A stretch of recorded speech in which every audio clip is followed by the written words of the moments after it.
A millionaire saw how they humiliated an old man of simple clothes in his own bank. The manager looked at him with contempt. He rejected him without mercy. He made him feel invisible. But that old man was his father, the owner of the bank, and nobody knew it. What happened next will change your way of seeing people. Like this, if this touched your soul. It is more than a click. It is a silent hug between those who understand that dignity has no price. Comment how you think this story will end. And if you have not subscribed yet, it costs you nothing, but for us it means the whole world. Thank you for being here. Thank you for feeling with us. Because the best stories are those that remind us what really matters. The January rain hit the windows of the American bank branch on Broadway like impatient fingers. New York woke up wrapped in that wet gray that makes everything look colder than it really is. Inside, under the artificial light of the fluorescence, the air conditioning kept a perfect temperature, almost clinical. The marble of the floor shone like a mirror. The black leather seats smelled like new. On the walls, black and white photos showed the history of the bank. Buildings, handshakes, men in suits smiling next to important documents. Michael Evans stopped in front of the revolving door and looked at his reflection in the glass. The worn cap that covered his gray hair was wet from the rain. The jacket of simple cloth bought years ago at a flea market had worn elbows. The blue jeans were clean but faded by time. The white sneakers, once immaculate, showed small cracks in the sole. At 68 years old, Michael had learned that comfortable clothes were worth more than any designer label. He breathed deep. The cold air of the street filled his lungs. He did this every once in a while, visit the branches without prior notice, dressed like any retiree of the neighborhood, to see how they treated common people. In 30 years, he had discovered uncomfortable truths about the bank that he himself had founded. But he had also found extraordinary employees who remembered that behind every bank account there was a story, a dream, a person. He pushed the door and entered. The heat inside hit his face. The contrast with the street was immediate. Some customers waited in the seats, looking at their phones. An old woman with a dark fur coat read an economy magazine. A man in a navy blue suit typed on his laptop, the leather briefcase at his feet. Nobody looked up when Michael entered, except one. James Miller was standing next to the main counter, checking some documents with a concentrated look. At 46 years old, he was the image of bank professionalism. Dark grey suit, perfectly ironed, navy blue tie with a discreet pin, black shoes that reflected the light. His hair, gelled back, did not have a single hair out of place. He had been 15 years in that branch. He had risen from assistant to manager thanks to his ability to attract high-profile clients. His sales record of financial products was the highest in the whole region. When he saw Michael enter, his eyes made a quick sweep, almost invisible. Wet cap, simple clothes, hunched posture. In less than 3 seconds, James had classified the newcomer. Michael approached the counter with slow steps. His knees hurt from the humidity. He took off his cap and held it in his hands, letting the water drip onto the marble. "Good morning," he said with a calm voice, slightly hoarse from the years. James finished signing the document he had in front of him before looking up. "Good morning," he replied without smiling. "How can I help you?" The tone was polite, technically correct, but empty of warmth, as if he were following a boring protocol. Michael placed his cap on the counter. "I would like to open a business account." For a moment, something shone in the eyes of James. Surprise, incredulity. He hid it quickly, but Michael had seen it. 30 years observing people had taught him to read micro-expressions. "I see." James left the pen on the table. "Do you have an appointment?" "No, I thought you could see me today." James crossed his arms over his chest. "Business accounts require specific documents, risk analysis, tax data verification. It is not something that is done in the moment." "I have all the documents." Michael pointed to the cardboard folder he carried under his arm. It was worn at the corners, stained by years of use. The woman in the fur coat looked up from her magazine. The man with the laptop stopped typing for a second. There was something in the scene that caught attention. The contrast between the humble old man and the perfect manager. James looked at the folder as if it were a contaminated object. "Sir, opening a business account involves considerable initial costs, monthly maintenance, fees for operations. He made a deliberate pause. It is not for just anyone. The words stayed hanging in the air conditioning. It is not for just anyone. Michael heard them with absolute clarity. He had not shouted, he had not insulted directly, but the message was crystal clear. Michael held the look of James without blinking. How much do those initial costs cost? It depends on the business volume, the type of activity, the guarantees you can offer. James spoke slowly, as if he were explaining something very complicated to someone very simple. We are talking about solid business profiles, people with a provable track record. The rain fell harder outside. The sound of water against the glass created a rhythmic background to the conversation. Michael felt a familiar weight in his chest. It was not the first time he had seen this, but it hurt every time. I have a track record, he said softly. James let out a short laugh, almost a snort. Sir, with all respect, this branch handles very specific client portfolios. He pointed toward the VIP room, visible through a glass wall. Do you see those people? They are business owners with millions in sales. We operate at that level. Michael followed the direction of his hand. 3 people talked in the VIP room, sitting in beige leather chairs. Coffee served in porcelain cups. A tray with pastries. Everything designed to make them feel important. I understand, Michael said, but I also have a business. What kind of business? Several. James sighed. His patience was running out. Look, I will be frank with you. Here we do not serve small shops, freelancers without structure or irregular activities. There are other branches more suitable for that. In the old downtown, for example. Michael squeezed his cap in his hands. The water had stopped dripping, but the cloth was still cold and wet. I just want to open an account, and I only work with clients who fit the bank profile. James took the folder of Michael, and without opening it, slid it back over the counter. I recommend that you look for options more, according to your situation. The man with the laptop coughed uncomfortably. The woman in the fur coat stared without hiding her curiosity. A young employee in the back organized documents with slow movements, clearly listening to everything. Michael picked up his folder. His fingers, hardened by time, trembled slightly. Not from fear, from something deeper. Serious business, you say? Exactly. James smiled, satisfied that he had finally understood. Serious business. The words echoed in the silence. Michael nodded slowly, as if he were digesting something very heavy. He put his cap back on his head. Drops of cold water slid down his forehead. Thank you for your time, he said. He turned around and walked toward the exit. His steps were slow, tired. Every step on the shining marble sounded like a lonely echo. The revolving door began to move, pushed by his hands. And then the wind entered. The door opened with unusual force. A gust of cold and wet air invaded the branch, moving the papers on the counter of James. A young man entered almost running, the black umbrella dripping water, the dark suit splashed with rain. He would be about 35 years old, black hair combed with gel, beard trimmed with precision, gold watch on his left wrist, Italian leather briefcase in his right hand. His eyes swept the branch with urgency. Dad! Michael stopped in the middle of the revolving door. The mechanism stayed still, half open, half closed. He turned around slowly, as if he were not sure he had heard right. The young man made his way through the seats, dodging the woman in the fur coat. His face showed relief mixed with worry. Dad, sorry for the delay. The traffic on the I-95 was impossible. He reached him and put a hand on his shoulder. Did you manage to talk to the manager? Michael looked at his son with a mix of affection and sadness. I tried, Andrew, but it seems I'm not the appropriate type of client. The silence that fell over the branch was absolute. Even the rain seemed to stop for a second. James Miller felt something very cold go down his back, as if someone had poured ice water inside his shirt. Andrew Evans turned slowly toward the counter. His eyes, dark like his father's, fixed on James with an intensity that made the manager step back involuntarily. James Miller? Andrew asked.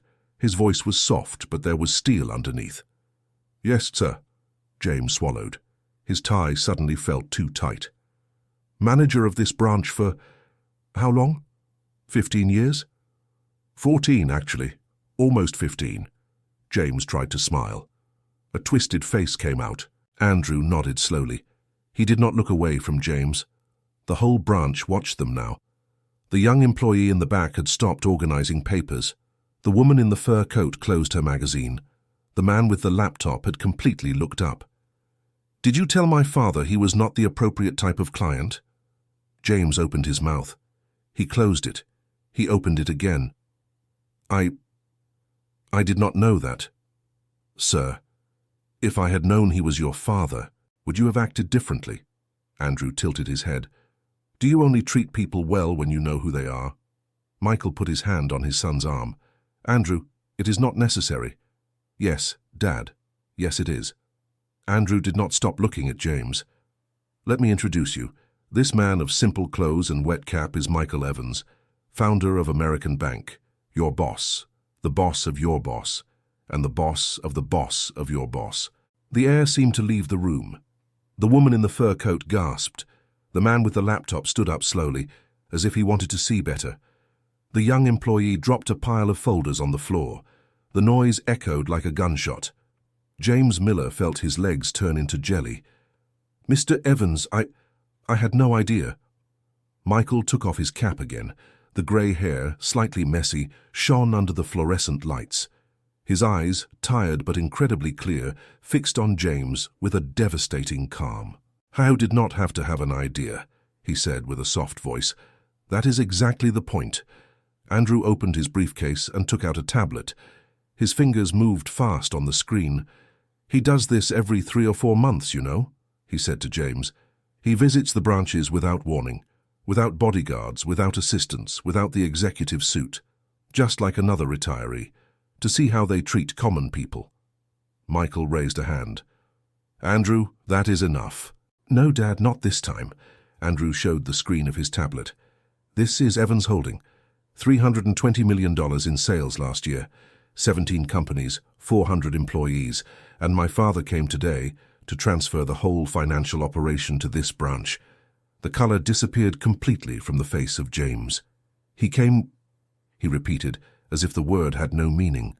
"Yes, past tense, because now I am not sure I want to do it." Andrew put away the tablet. "Not after seeing how you treat the people you think do not matter." Michael breathed deep. The fatigue showed on his shoulders, in the way he held his worn folder. "James," he said, and the manager jumped when he heard his name.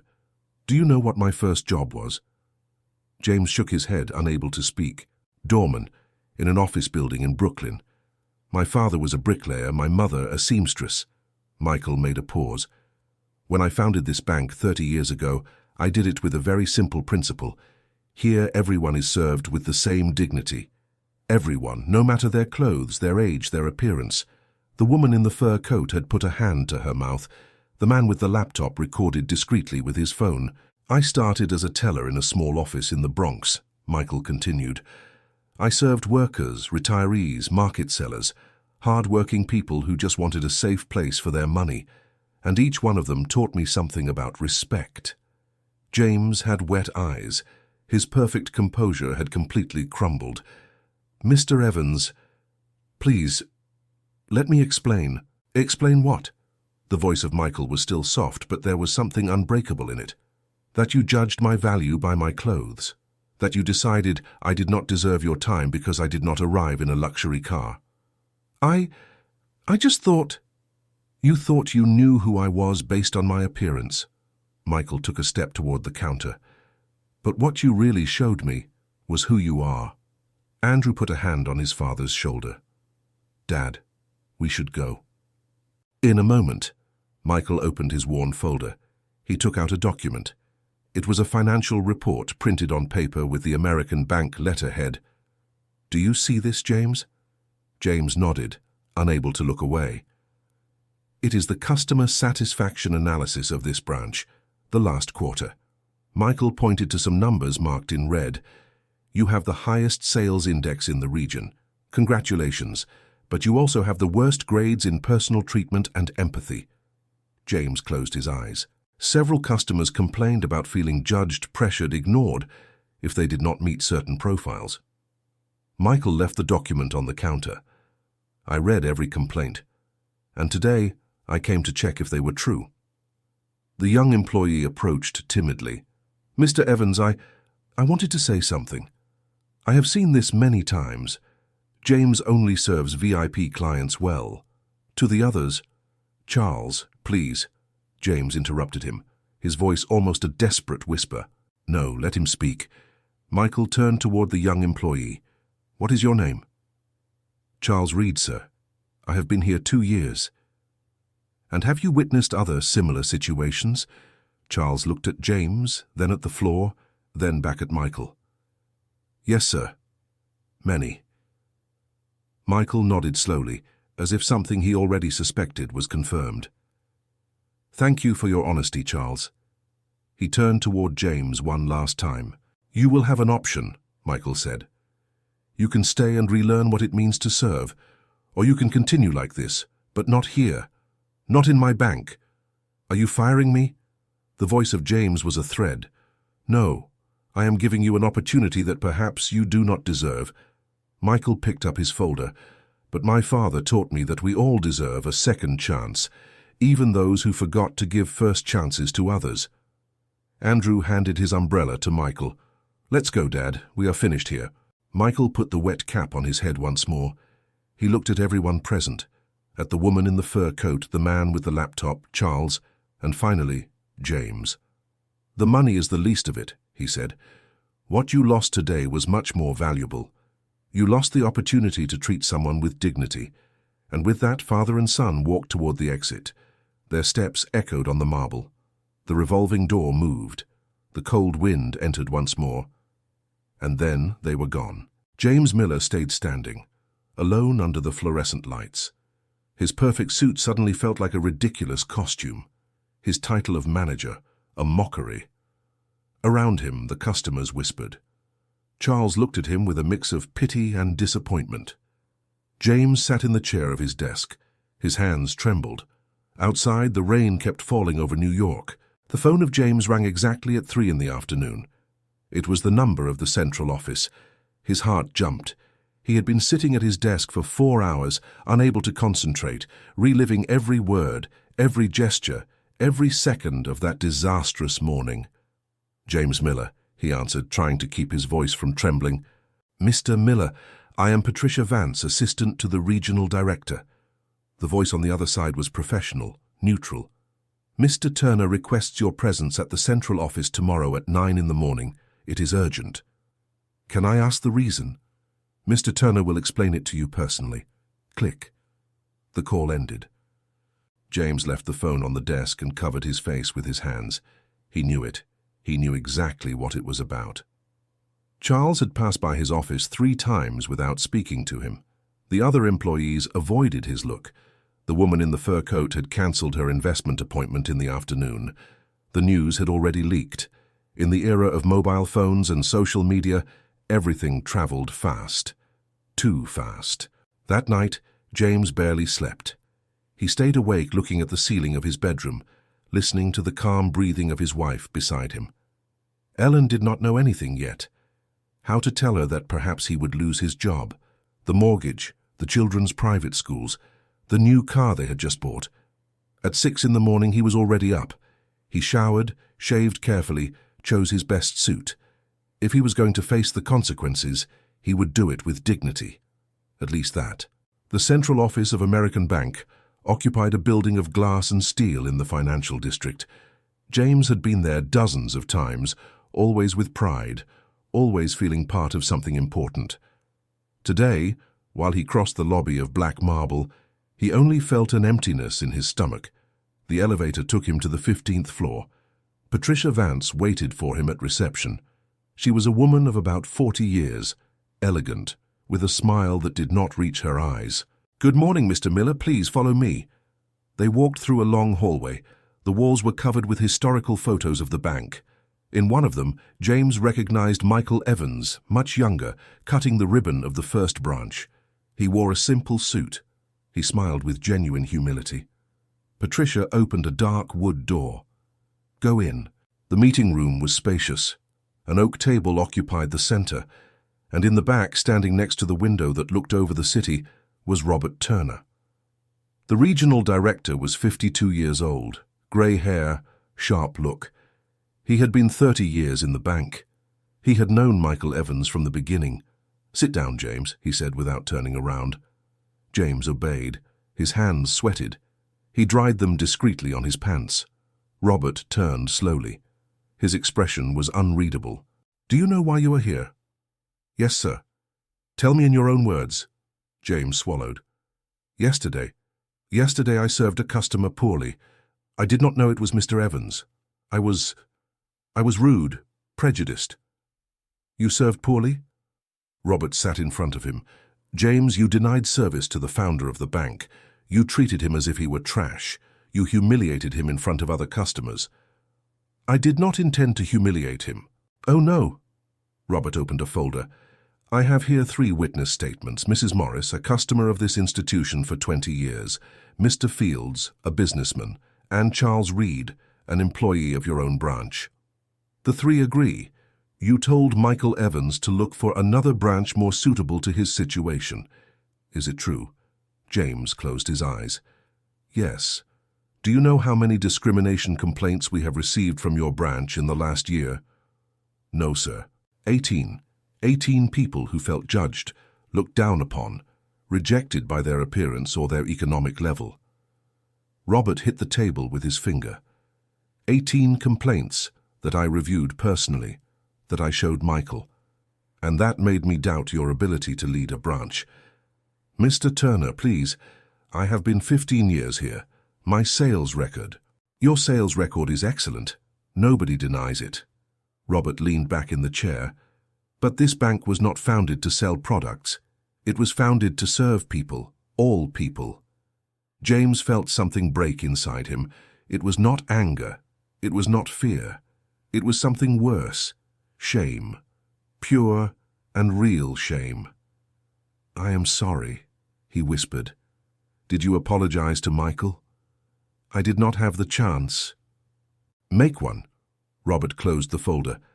"Michael Evans does not want your head, James. He could have fired you on the spot.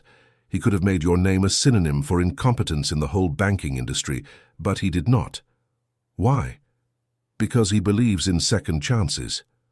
Robert stood up. "But I am not Michael.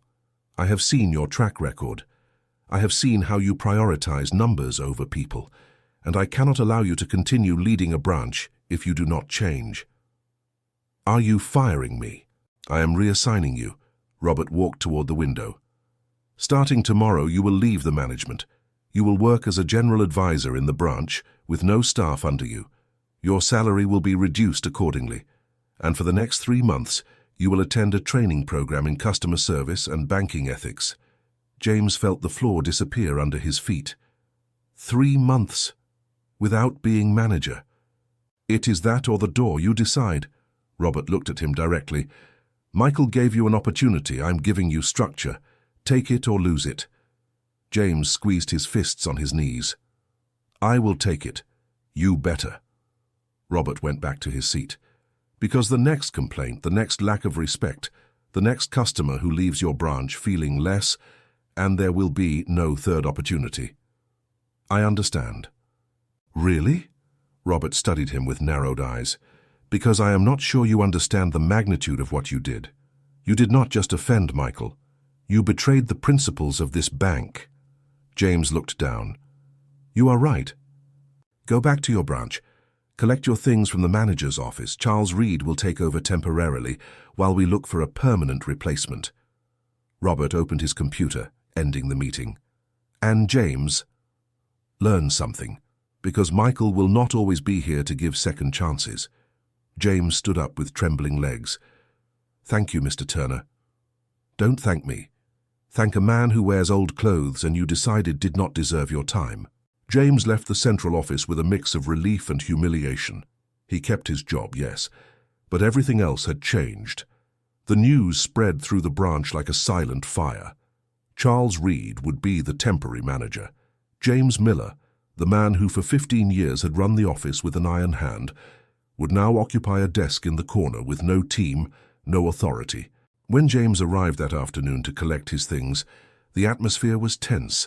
Some employees looked at him with pity, others with barely hidden satisfaction. Charles was in his old office, organizing documents with a serious expression. James knocked on the door. "Can I come in?" Charles looked up. For a moment he seemed uncomfortable. "Sure, It was your office." James went in slowly. The space felt strangely alien now. The diplomas on the wall, the photos with important clients, the Manager of the Year plaque he had won 3 times in a row.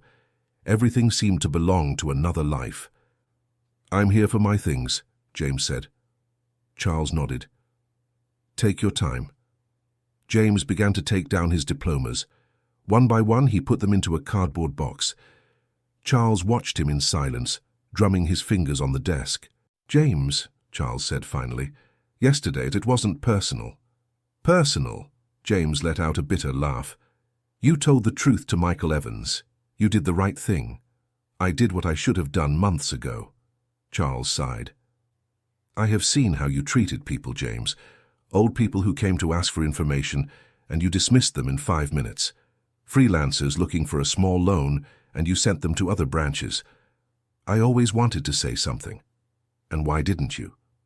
"Because you were my boss, and I need this job." James packed the last photo. He sat in the visitor's chair, the one the customers occupied. From that angle, the desk seemed imposing, intimidating. "Do you know what's worst?" James said. "That I believed I was doing my job well. Sales records, big portfolios, important clients. I thought that was what mattered. It's not that it doesn't matter, but it can't be the only thing." James looked out the window. Broadway was buzzing with life. People of all types walked under the rain that still fell. Executives, students, tourists, workers. "My father was a shoemaker," he said suddenly. "He had a small workshop in the Bronx. He repaired shoes, made keys, fixed bags. He earned little, but people respected him. I always wanted to be different. To have a degree, an office, a high salary, to show that I had gone far." Charles listened in silence, and along the way I forgot something important. James stood up, taking the box. "My father treated everyone the same. The rich, the poor, the official, the worker. Everyone received the same smile, the same service. I saw him do that for 30 years, and still I forgot." "You can still remember," Charles said softly. "Do you think so?" "Michael Evans thinks so. That's why you are still here." James nodded slowly. He left the office with his box of memories. He crossed the branch under the gaze of everyone. He reached his new desk in the corner, with no windows, no views, a small, humble space. He sat down. He opened the first drawer. It was empty, like him. 3 days later, James received a manila envelope. Inside was a detailed itinerary. The training program started the following Monday. 8 weeks, 4 hours a day, at the bank's training center. The first day he arrived early. The training room was simple. 20 chairs, a screen, a projector. There were 5 other people. James recognized them. They were all employees who had had similar problems. None greeted him. The instructor entered at 9 o'clock sharp.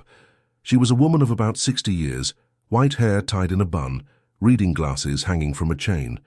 She introduced herself as Dolores Mendez, a bank veteran with 40 years of experience. "Good morning," she said with a firm voice. "You are here because you forgot something fundamental. Banking is about people, not about money." James felt the words were directed straight at him. Dolores began showing videos. The first was of Michael Evans, recorded years ago, at the opening of a branch in a humble neighborhood. "This bank was born to serve those who need it most," Michael said on the screen. "Not to judge, not to exclude, to serve." James watched how the young Michael spoke with the same humility as the older Michael he had met in his branch. The same honest look, the same conviction. "Can anyone tell me what it means to serve?" Dolores asked. Nobody replied. "Serving is not selling. Serving is listening. It is seeing each person as unique. It is treating them with dignity, no matter what they are wearing or how much money they have in their account." During the following weeks, James learned things he had never been taught in his commercial management courses. He learned about empathy, about active listening, about humility. Dolores made them do exercises. Simulate that they were rejected customers, feel the humiliation, understand the pain. One day, Dolores called him aside. "James, can I ask you something?" "Sure." "Why did you start working in a bank?" James thought about it. "For stability, for the salary, for the status." Dolores nodded. "Valid reasons, but incomplete." She pointed toward the window where people were passing by. "Each of those people trusts their money, their future, their dreams with us. Do you understand the responsibility that implies?" James felt a lump in his throat. "I think I am starting to understand it." "Good, because without that understanding, you are just a salesman with a tie." The words echoed in James for days. In the fourth week of the program, Dolores organized a field visit. She took the group to a small branch in Queens, one of the most humble neighborhoods in New York. "This was the first branch Michael Evans opened," she explained while they entered. The place was modest. Walls painted white, functional furniture, no luxury. But there was something different in the atmosphere. Warmth. The employees smiled genuinely. The customers talked relaxed. Dolores introduced them to the manager, a woman of about 50 years named Rose. "Rose has been here since the branch opened, 30 years ago," Dolores said. "I met Michael when I was a teller," Rose told them. "He also worked here, at that same counter." She pointed toward the back. "He served everyone, workers who came with hands dirty from work, old ladies who took hours to understand the forms, young people who opened their first account with $50. James listened fascinated. "And how did he treat them?" "As if each one was the most important person in the world." Rose smiled. "I remember a man, a bricklayer, who came to ask for a small loan to buy tools. Other banks had rejected him. Michael gave him the loan. The man cried with gratitude." "Did he pay it back?" asked one of James's colleagues. "Every cent. And years later, when his construction company grew, he brought his whole operation to the bank." Rose looked at them all. "Michael understood something many forget. We all start from the bottom. We all deserve an opportunity." That afternoon, Dolores gave them a task. "I want each one to look for someone they have rejected or treated poorly, and to ask for an apology." James felt a weight in his chest. "And if that person doesn't want to listen, then you will learn another lesson about the consequences of your actions," replied Dolores without hesitation. James spent days thinking. He remembered faces, the old man who wanted to open an account for his grandson, and he dismissed him in minutes. The woman who asked for information about a small loan, and he referred her to another branch. The young freelancer who looked for advice, and he served him with reluctance. But there was a face he could not forget, the one that hurt the most to remember, Michael Evans. James took 2 weeks to gather the courage, 2 weeks of nights without sleeping, of rehearsing mentally what he would say, of writing and rewriting a message he never sent. How do you ask for forgiveness from someone you humiliated publicly? How do you apologize to the founder of the company that gave you a second chance when you didn't deserve it? American Bank, Office of Mr. Evans. "Good morning. I am James Miller from the Broadway branch. I would like..." His voice broke slightly. "I would like to request a meeting with Mr. Michael Evans, if possible." There was a long pause. "Can I ask the reason?" "It is personal. I need to talk to him about what happened 2 months ago." Another pause. James heard the typing of a keyboard in the back. "Mr. Evans has a very busy schedule, but..." "One moment, please." The line stayed on hold. Classical music, soft. James felt every second lasted an eternity. He was about to hang up when the assistant returned. "Mr. Miller, Mr. Evans can see you Tuesday at 4 in the afternoon. Does that work for you?" James almost dropped the phone. Yes, perfect. Thank you very much. I will send you a confirmation email. Have a good day." The weekend was torture. James could not concentrate on anything. Ellen, his wife, noticed his nervousness. "What's wrong?" she asked him Sunday during breakfast. "I have an important meeting on Tuesday." "With whom?" "With Michael Evans, the founder of the bank." Ellen left her coffee cup on the table. "The man you treated poorly 2 months ago." James had told her everything after his demotion. He needed to vent with someone, and Ellen, despite her initial disappointment, had supported him. "Yes, I'm going to ask for an apology. And if he doesn't forgive you, then at least I will have tried." Tuesday arrived with a grey sky. James put on his best suit, the same one he had used for his last important meeting as manager. While he tied his tie in front of the mirror, he saw reflected a different man, thinner, with dark circles, but also with something new in his look: humility. He arrived at the central office 15 minutes early. He sat in the reception, hands wet, heart racing. At 4 o'clock sharp, the assistant appeared. "Mr. Miller, Mr. Evans will see you now." She led him through hallways James already knew, but that today seemed infinitely long. Finally, they stopped in front of a light wood door. The assistant knocked softly. "Come in," said a voice from inside. The door opened. The office of Michael Evans was surprisingly simple. A desk of unvarnished wood, shelves full of books, plants in the corners. On the wall, a black and white photo. Young Michael, in a doorman uniform, smiling in front of a building. Michael was sitting next to the window reading some documents. He wore cloth pants and a grey sweater. No tie, no pretension. He looked up when James entered. "Come in, James. Sit down." He pointed to a chair in front of him. James obeyed, feeling his legs barely held him. "Thank you for seeing me, Mr. Evans." Michael left the documents aside and took off his reading glasses. "I called my assistant myself when I saw your request. I wanted to talk to you." "Really? I have followed your progress in the training program. Dolores reports to me weekly." Michael crossed his hands on his lap. "She tells me you are taking it seriously." "I am trying." "Good." Michael nodded. "And what brings you here today?" James breathed deep. He had rehearsed this hundreds of times, but now in front of Michael, all the prepared words evaporated. "I came to ask for an apology." Michael did not reply. He just looked at him with those calm, wise eyes that seemed to see through the words. "That day at the branch, I was cruel, arrogant, unjust." James felt his voice break. "I judged you by your clothes. I treated you as if you were worth nothing, and it was wrong, deeply wrong. Why did you do it?" The question was simple, but devastating. Because I thought I knew who you were. Because I assumed appearance said everything about a person." James looked down. "Because I forgot that behind every customer there is a story I do not know." Michael stood up slowly. He walked toward the window. From there, New York stretched in all directions, buildings, streets, lives. "Do you know what my first thought was when you entered that emergency meeting with Robert Turner?" James shook his head. "I thought, this man is scared. Not of losing his job, of losing his identity." Michael turned around. "Because for 15 years you defined yourself by your title, by your office, by your success." The words were soft, but James felt them like blows. And when all that went away, what was left?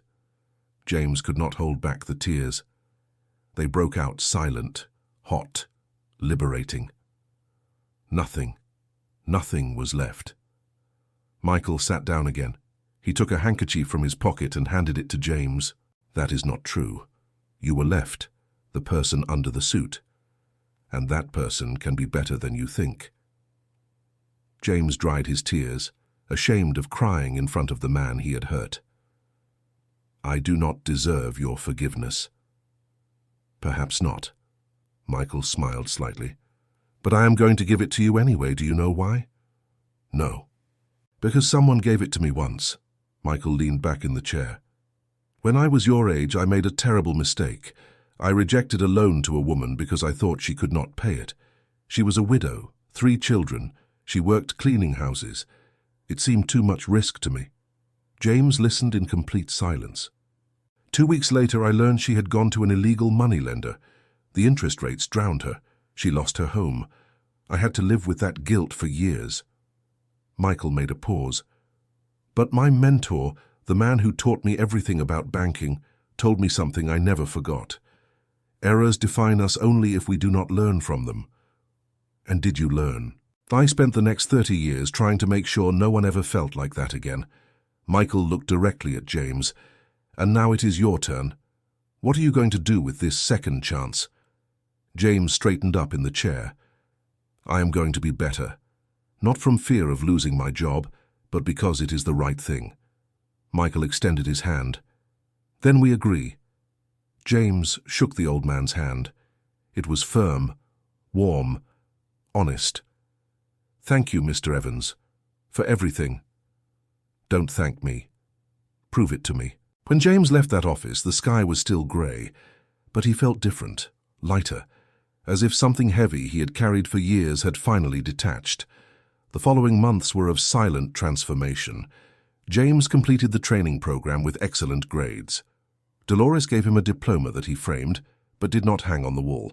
He kept it in his desk as a private reminder. Back at the branch, his role as general advisor allowed him to interact with customers without the pressure of sales. And for the first time in years, James allowed himself to listen. Really listen. One morning, a man of about 70 years arrived. Simple clothes, wooden cane, trembling hands.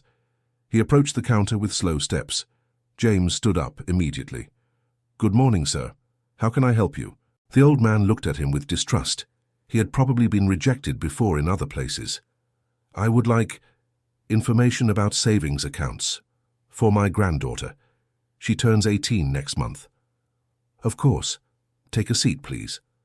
James moved a chair closer for him. What is your granddaughter's name? Lucy. She is a good student. She wants to study nursing. How beautiful.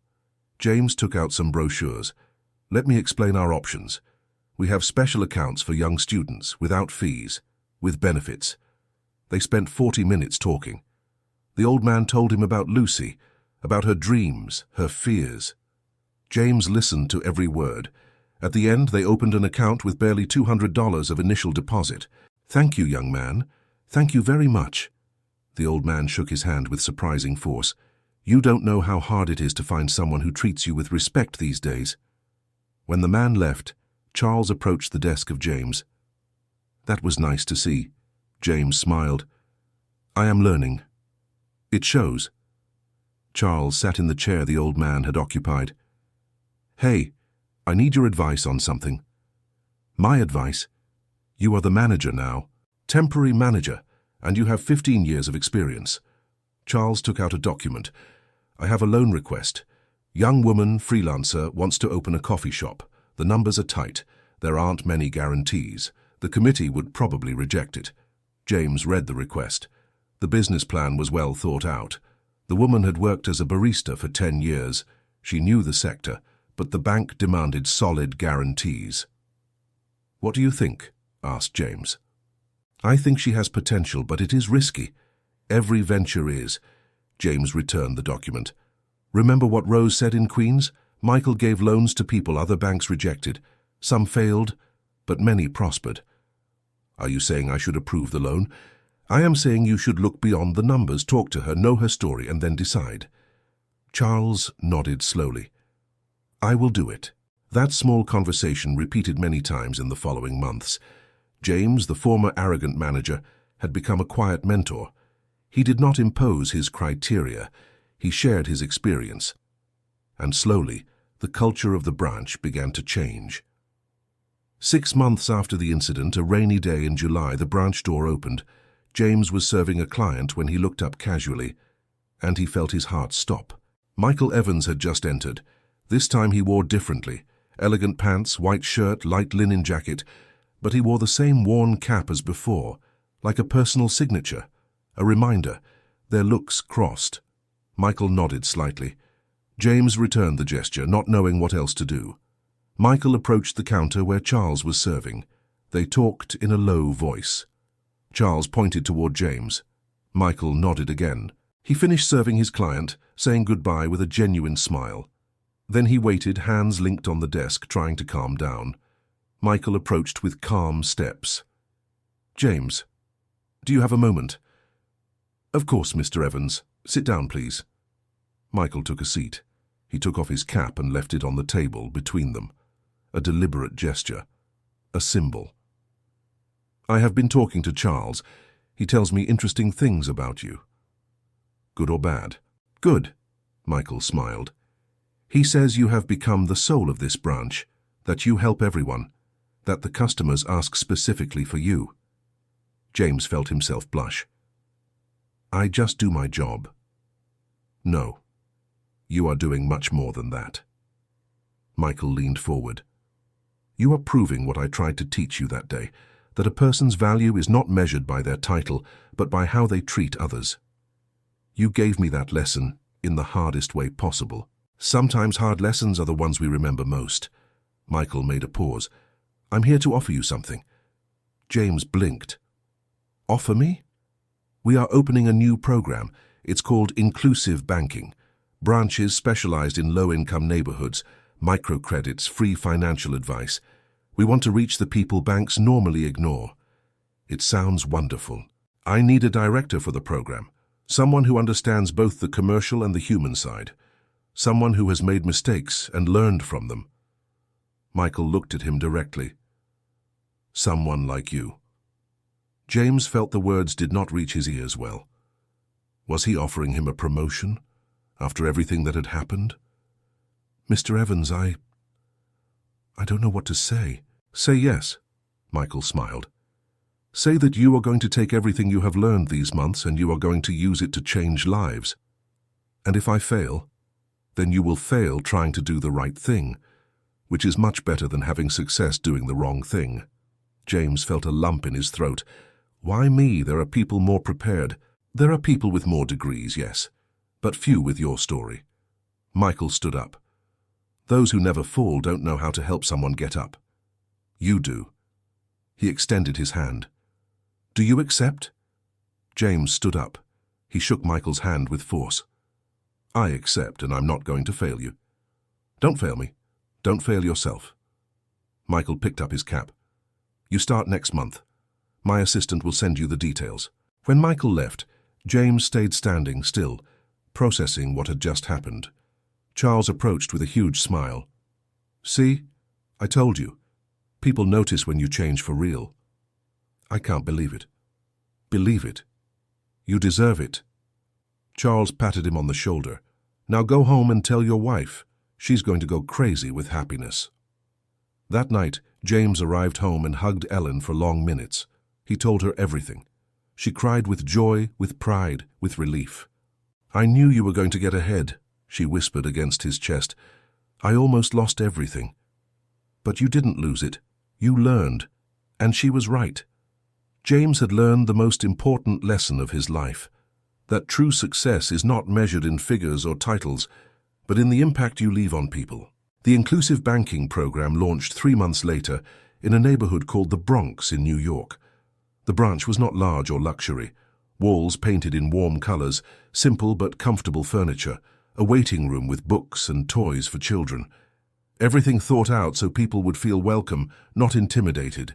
James supervised every detail. He hired a small but committed team, 5 people who shared his vision of a more human banking. Among them was Charles, who had accepted leaving the management of Broadway to join the project. You are crazy, James told him when Charles told him his decision. That branch is prestigious. This one is barely starting. Prestige doesn't make me happy, Charles smiled. Changing lives does. The day of the opening it rained. Just like that January day that had changed everything. James took it as a sign. Michael Evans cut the opening ribbon. There were no press photographers, no pompous speeches, just neighbors of the neighborhood, curious, hopeful. This branch exists for you, Michael said. To listen to you, help you, believe in you. The doors are open. The first customers entered timidly. A woman with 3 small children, an old man with the smell of paint on his clothes, a young couple who wanted to get married and needed help planning their future. James received them all personally, each one. He listened to their stories, their fears, their dreams. At the end of the first day, they had opened 42 accounts. Small amounts, $50, $100, $200, but each one represented trust, hope, a bridge built between the bank and the community. Good first day, said Charles, closing the last entry. No, James smiled. It was an extraordinary day. The following weeks brought challenges. Some customers did not understand the bank processes. Others came with complicated debts from illegal moneylenders. There was frustration, confusion, tears. But there were also victories. Like Rose, a 40-year-old woman who wanted to open a hair salon. She had worked 20 years cutting hair in private homes. She had loyal clients, but no formal documents. No bank had given her a loan. James studied her case personally. He visited her small improvised workshop in the basement of her house. He saw the passion in her eyes, the quality of her work, the loyalty of her clients. "I'm going to approve your loan," he told her. Rose covered her mouth with her hands. "Really? Really? But with one condition, I want you to become formal. Register your business, pay taxes, do everything legal. That way you will have access to more opportunities." "I will do it, I promise." 6 months later, Rose's hair salon was a small but solid success. She had hired 2 employees. She paid back her loan on time, and every time James passed by her place, Rose greeted him with a huge smile. Those stories multiplied. The barber who expanded his business, the seamstress who bought new machines, the fruit seller who was able to rent a place. One by one, dreams became reality. And James discovered something surprising. This work gave him a satisfaction he had never felt selling expensive financial products to rich people, because now he saw the direct impact. He saw how a small loan changed a life, how financial advice avoided a crisis, how listening to someone gave them back dignity. One night, working late, Charles entered his office. "James, you have to see this." He showed him his phone. It was an online review of the branch. 5 stars. The comment said, "After 5 banks rejected me, I came here without hope. Mr. Miller listened to me for an hour. He helped me put together a plan. He gave me the loan I needed. But more important, he made me feel that my dream was worth it. Thank you for believing in me." It was signed. Peter M. James remembered Peter. A bricklayer, he wanted to buy tools to work independently. The numbers were tight, but his determination was unbreakable. "There are 50 reviews like this," Charles said. 50 people thanking us, sharing their stories, recommending us. James felt a warmth in his chest. This is what Michael meant. About what? About how errors define us only if we don't learn from them. James looked out the window toward the streets of the neighborhood. "I made a terrible error, but it gave me the opportunity to build something better." "You are changing lives, James." "No, I'm helping people change their own lives." There is a difference, and there was, because James had learned that his role was not to be the savior, but the facilitator, not the protagonist, but the support, not the one who judges, but the one who listens. 1 year after opening the branch in the Bronx, James received a call he did not expect. "Mr. Miller, it's Robert Turner." James felt a chill. Since that terrible meeting, he had not spoken again with the regional director. "Mr. Turner, what can I do for you?" "I need you to come to the central office tomorrow at 10. Michael wants to see you." "Did something bad happen?" "On the contrary." "Very good. See you tomorrow." Click. James spent the rest of the day nervous. What could it be? Some problem with the branch? A complaint? Although the metrics were good, there was always that possibility. The next morning he arrived on time. Patricia Vance received him with a genuine smile, very different from the coldness of their first meeting. "Good morning, James. This way, please." She led him not to a meeting room, but to an internal auditorium of the bank. James frowned. An auditorium. When they entered, he froze. The place was full. Employees from all the New York branches, directors, managers, and in the front, on the stage, were Michael Evans and Robert Turner. "What?" James did not understand anything. "Go ahead, they are waiting for you." Patricia pushed him gently. James walked down the center aisle. Everyone looked at him. Some smiled. He went up to the stage with trembling legs. Michael approached and shook his hand. "Thank you for coming, James." "I don't understand what's happening." "Sit down. In a moment you will know." James took a seat in a chair at the side of the stage. Robert Turner approached the microphone. "Good morning, everyone. I have called you here today for something special. Every year this bank recognizes excellence in different categories: sales, innovation, customer service. He made a pause. But this year we have created a new category, one that represents the fundamental values of our institution. Michael stood up and joined Robert. More than a year ago, Michael said, a manager of one of our branches made a mistake that could have cost him his career. But instead of giving up, he decided to learn. Instead of resenting, he decided to change. And instead of going back to comfort, he decided to do something difficult: help those who need it most. James felt his heart beat fast. James Miller, Michael continued, in a year you have transformed the Bronx branch into a model of inclusive banking. You have approved 160 loans to small entrepreneurs. You have advised more than 500 families. You have created a financial education program that is changing lives. The screen behind the stage lit up. Photos appeared, Rose in her hair salon, Peter with his new tools, the young couple at their wedding, dozens of smiling faces. But the most important thing, Michael looked directly at James, you have shown that people can change, that errors can become wisdom, that humility is worth more than pride. Robert raised a framed recognition. Therefore, American Bank grants you the first award for personal transformation and community service. The auditorium exploded in applause. James stood up, stunned, moved.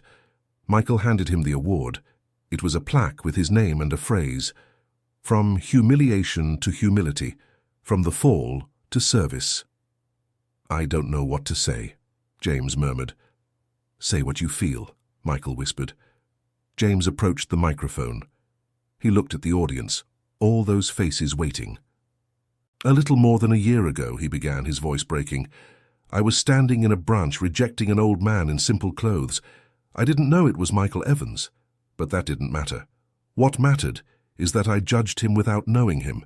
I treated him as if he were worth nothing, and it was wrong, deeply wrong, absolute silence. I lost my position, my pride, my identity, and I thought it was the end. James made a pause, but it turned out to be a beginning, because Michael gave me something I didn't deserve, a second chance. And that opportunity taught me more about banking, about people, about myself, than 15 years of success. Some in the audience nodded. Today I work in a humble neighborhood. I serve people other banks reject. And you know what? It's the most satisfying work I've had in my life, because every day I see the difference we make. Every day I remember why this bank exists, and every day I thank Michael for not letting me give up. James raised the plaque. This award isn't just mine. It's from every person who gave me an opportunity when I didn't deserve it. From Dolores, who taught me to serve. From Charles, who believed in me. From Rose, Peter, and all my customers, who allowed me to be part of their dreams. And especially from Michael, who showed me that true success is not measured in money, but in lives touched.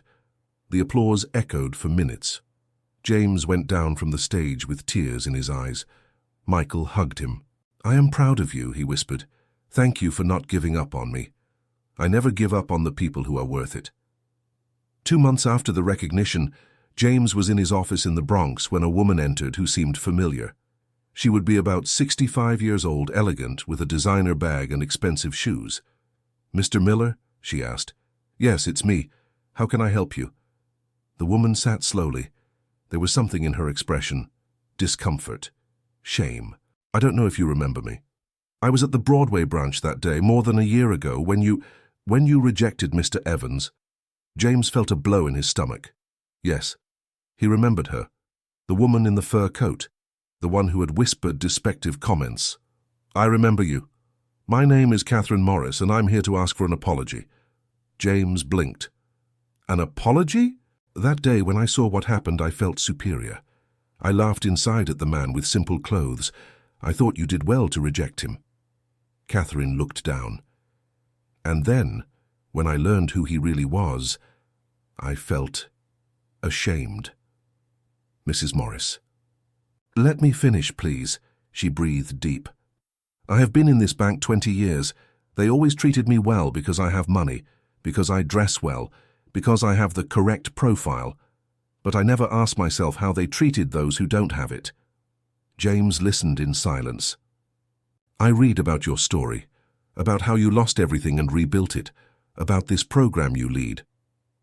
Catherine opened her bag and took out an envelope. "And I realized that I want to be part of the solution, not the problem." She handed him the envelope. James opened it. It was a check for $50,000. "I want to donate it to the inclusive banking program, for loans, for education, for whatever you need." James was left without words. "Mrs. Morris, It's very generous. It's the least I can do." Catherine smiled sadly. "That day I learned that clothes don't make the person, that respect has no price, and that we all deserve to be treated with dignity." She stood up. "Thank you for reminding me of that. Thank you for being an example that we can change." After she left, James stayed looking at the check for a long time. Charles entered and saw his expression. "What happened?" James told him everything. Charles whistled low. "Incredible. Your story is going far. It's not my story, it's Michael's. I'm just a chapter. An important chapter. With that donation, plus others that arrived in the following weeks, the inclusive banking program was able to expand. They opened 2 more branches. They hired more staff. They created a more robust microcredit fund. But the most important thing was something intangible. The program became a symbol that banks could be different, that people could change, that service was worth more than sales. And James, the former arrogant manager, became the face of that transformation. 3 years after the incident that changed his life, James received an invitation to give a lecture at the most prestigious business school in New York. The theme, Leadership with Humility. At first he hesitated. What could he teach? But Michael encouraged him. "Your story needs to be told, not for you, for all those who can learn from it." The auditorium was full of young students, future executives anxious to learn the secrets of success. James went up to the stage with nerves he hadn't felt in years. "Good afternoon," he began. 4 years ago, I was manager of one of the most successful branches of American Bank. I had sales records, a large office, a team under me, everything that is supposed to define success. The students listened attentive, and one day an old man in simple clothes entered my branch, asking to open an account. And I rejected him. Not for valid reasons, but because it seemed to me he didn't fit into our profile. He made a pause. That old man was Michael Evans, founder of the bank, and that rejection cost me everything, my position, my pride, my identity.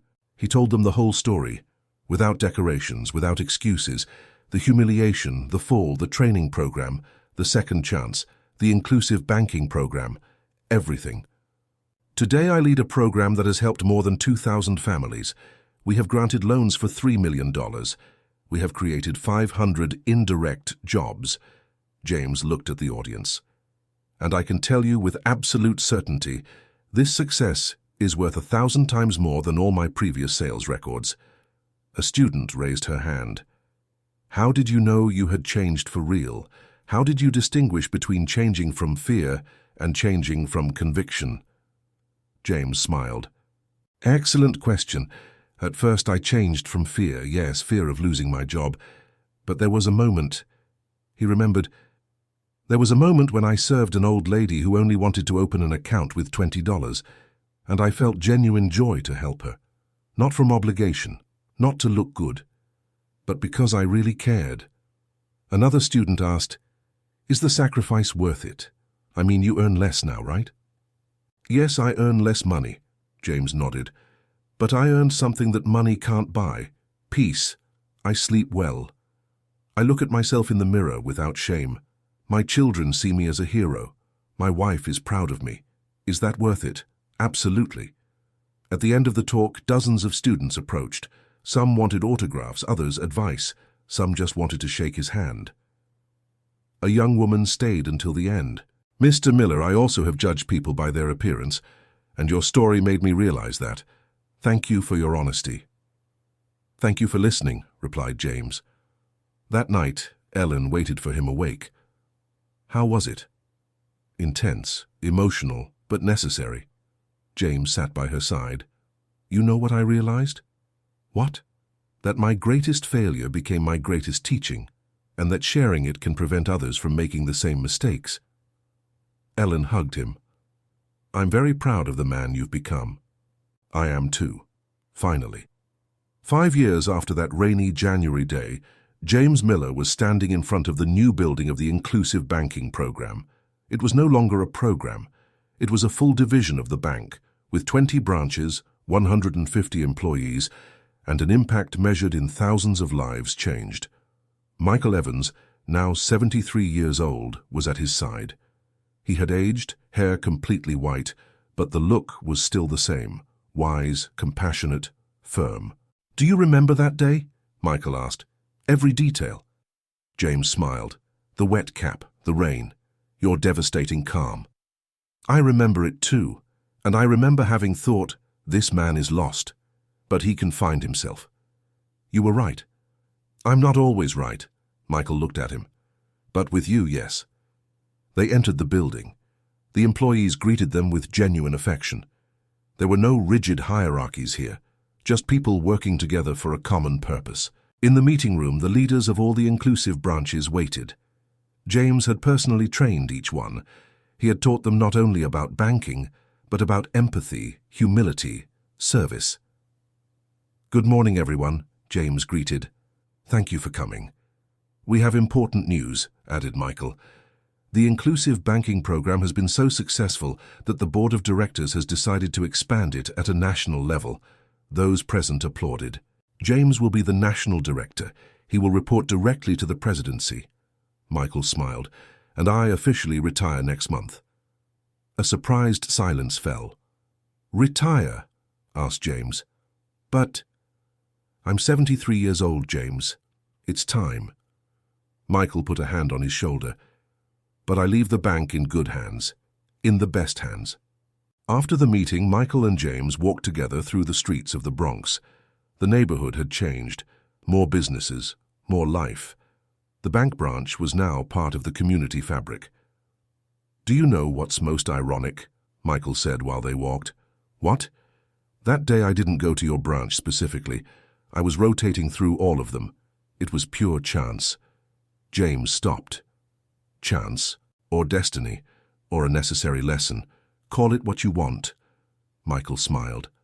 But I don't regret it, because I found you, and you found your purpose. I owe you everything. No, you owe me the push. The rest you did yourself. They arrived at a small park. They sat on a bench. Children played around. Families talked.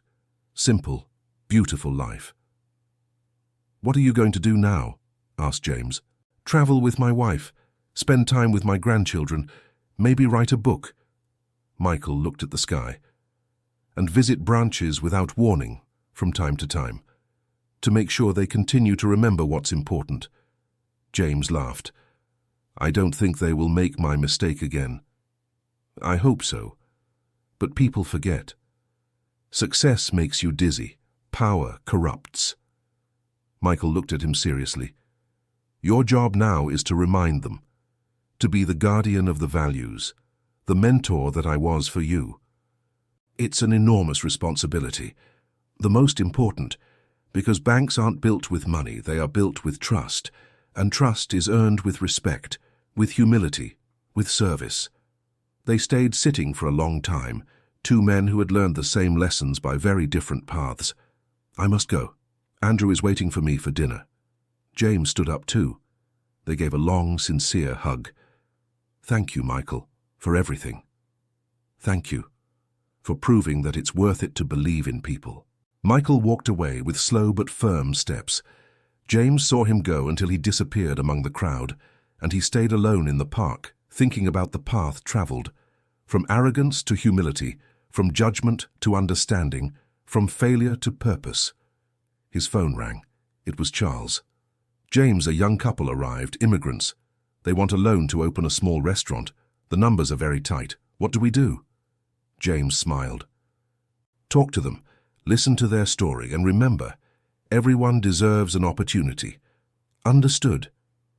He put away his phone and began to walk back to the branch. His steps were sure, his heart light, because he had learned the most important lesson of all, that the true value of a person is never measured by what they have, but by what they give. Not by how they look, but by how they treat others. Not by the position they occupy, but by the lives they touch. And that lesson, born from the deepest humiliation, had become the most valuable heritage he could leave. As he walked under the New York sky, James remembered the last words Michael had said to him in private after giving him the award years ago. Clothes don't make the man, nor the title, nor the money. What makes the man is how he responds when he falls, if he stays down or if he gets up transformed. James had gotten up, and now he helped others to do the same. And that finally was enough.